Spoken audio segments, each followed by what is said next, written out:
All right, good morning. Welcome back here to Trader Minute. Great to have you aboard. Let's go out and take a look at a few things. Before we look at the challenge, though, I want to speak to reversal risk here in the market. You've heard me talk about, Jobs Friday, potential reversal risk. We've just seen a lot of reversals on Jobs Fridays over the last, 10, 15 years. There was a period of time where it was almost every Friday. Here over the last 2 years, not nearly as much as what has been, but with some of the increased volatility, I do think the chances are just a little higher than what they have been.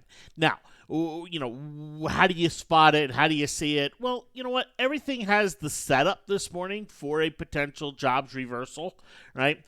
We have the jobs report comes in, market goes up, reverses off its overnight lows, and then the market opens, and we see the market open and get this little shot up. And then trade on higher here, and now starting to fade as we get into the European close here. But where do you spot it? Well, one of the big things is you tend to see volume, topping volume come in. And we had a candle right here at about 8 o'clock my time, and this is one where we had some pretty hefty volume. Wasn't that 20K? That's that dead certain 20,000 volume on S&P futures. That's dead certain top is in. But we have that element here in play right here, right now. So it does increase some of the reversal risk out there.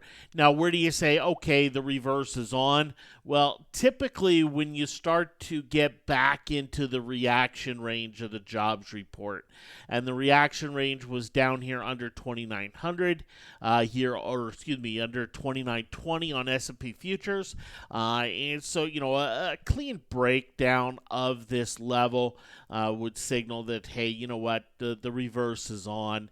Until that, I don't think you can really get too hyped up about a reversal or something like that. But you can always go out and try to top pick and say, oh, well, okay, I'll buy them here, I'll try them here, and ultimately they would pay off bigger than waiting for some confirmation. But, the confirmation would be to break back into this range here of the jobs report.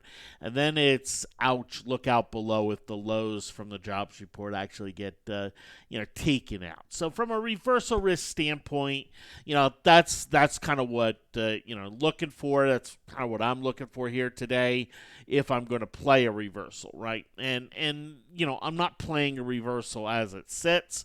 And, but again, things can change pretty rapidly here in this market. When we look at what's performing, what's underperforming, what's outperforming here today, it's a pretty stable bag. It's not a super bullish mix, but it's not a super bearish mix, out there in the market today. So let's go out and take a look at the challenge here. And there are no new signals on the board right now.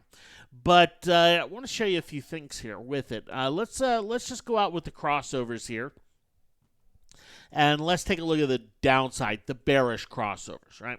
And there are none here today, right? Which is kind of to be expected. I wouldn't expect too many here today with the market up a little bit.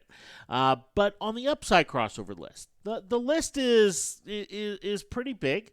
It has shrunk a little bit here today as the morning has waned on. But we have some names in here. And you'll notice a lot of these names: Altria, Oracle, Target, Visa, or not Visa, excuse me, Dollar General. They were all on the bear list, 2 days ago? Right? Downside crossover list. And I mentioned that afternoon, hey, look, we just don't have a great potential of them moving to average true ranges based on the algorithm. And we've seen that. Dollar General, didn't have a two average true range move to the downside. Oracle didn't have a 2 average true range move down to the downside there. And so, symbolic of just some more chop here. Now we have an upside 3-7 crossover on something like an Oracle, right? Where it has this 3-day moving average moving back up above the 7-day moving average. You'll notice on the Stochastic 50, or the Stoke 39.1, excuse me, moving up above 50. So, in a pretty good spot, visually here for it. It's not triggering bullish here, this morning, but is one that could by this afternoon. And what I'll be interested to see is, what's the potential of a 2 average true range move off of, today's action. And that's kind of what will determine whether or not, a target, an Oracle, or any of these types of names, actually trigger here today. And let me show you targets chart here. You can see the upside 3-7 crossover here on it today. It looks very similar to Dollar General. These stocks have traded very similarly for a while now. We have Twilio, which has just been on a massive pullback. Finally, has finally got some real pullback. If you're a Twilio bull like I am, this is a really nice pullback to say, okay, you know what? Do I start to build a longer term position? But from a trade standpoint, coming off of lows, first kind of 3-7 crossover tends not to be a signal. And I'd be very surprised if Twilio, is a signal here today. But we are seeing a lot of the downside 3-7 crossover action that we saw. Things like Apple yesterday had that downside 3-7 action. A lot of that getting erased here very quickly, which is what we talked about was a higher probability risk there. Why we didn't see, even though the market got a 2-day drop, we didn't really see a lot of bear signals, come into play to say, hey, what, brand new trend, is coming here. One exception is U.S. Steel. This did have did have that drop, here, that 3-7 cross. It's gotten a little bit of follow through to the downside, but, we didn't get a signal there on that, just with the magnitude of move there, with the U.S. Steel. But one exception, out there. And look, this continues to be a stock that's going to have some nice little pops, but also a stock that, man, it just feels destined for that, $2 to $5 range. And pretty ugly action when it comes down to it for U.S. Steel. If you take a look at bonds here today, they're moving on up, right? The jobs report that came out, I don't think you can take a whole lot out of it other than a sigh of relief for the bulls, right? I think that's all the bulls can really take from it. I don't think it's a jobs report that's going to affect the Fed and say, well, the Fed's going to do this, that, or the other because of the jobs report. If we come in and we just pull it up here.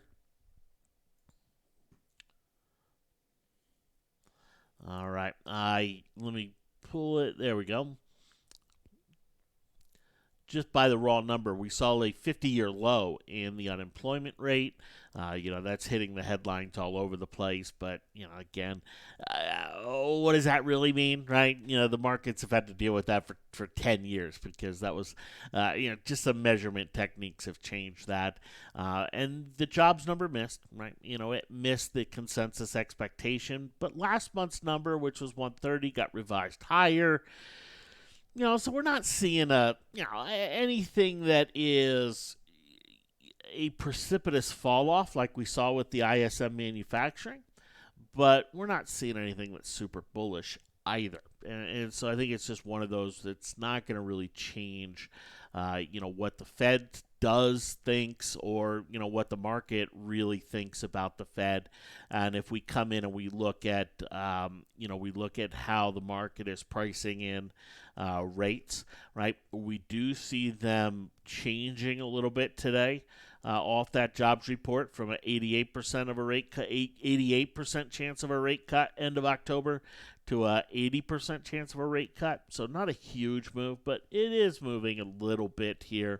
And you say, well, bonds are going higher. Why would that be the case? Well, just the way that's calculated, and the money movement that goes into that, does affect that. So anyway, that's where the market is here today. We do have some upside signal potential with things like Oracle, Target, Dollar General there. So we'll see how those kind of play out here as the day progresses. If you're looking for a reversal, check out this 29.20 level. We see a significant break of that. We're probably talking about a pretty hefty reversal coming into play. And when you look at it, today, I mean, small caps are red. We have bonds up, right? You take a look at something like gold. It's trading higher. You take a look at the VIX, and it's down about 3%, but you look at the VXX, and it's not really down all that much. So we have some elements here, especially with the IWM, where it's not exactly raging bullish action here, and does kind of lead me to look and say, could that reversal still be on today? And the answer is absolutely. And we're not seeing that kind of raging bull breakout, off a reversal yesterday, and boom, all the buyers are stepping in. It just doesn't look like that. They're scattered around here and there. Some things like a Visa that hit kind of this oversold position, snap it back just a little bit. But are we going to see significant follow through off of this? That's what I'm curious to see. Curious to see what the metrics will look like here this afternoon when things have sorted here just a little bit. Thanks for hopping on. Have yourselves a fantastic day. I'll be back on with you here this afternoon. Hopefully we'll have a signal, be able to go out and trade that. And, I'll talk a little bit more about, kind of what today's price action and more importantly, this week's price action says about the market going forward here this month. Talk to you soon. Take care.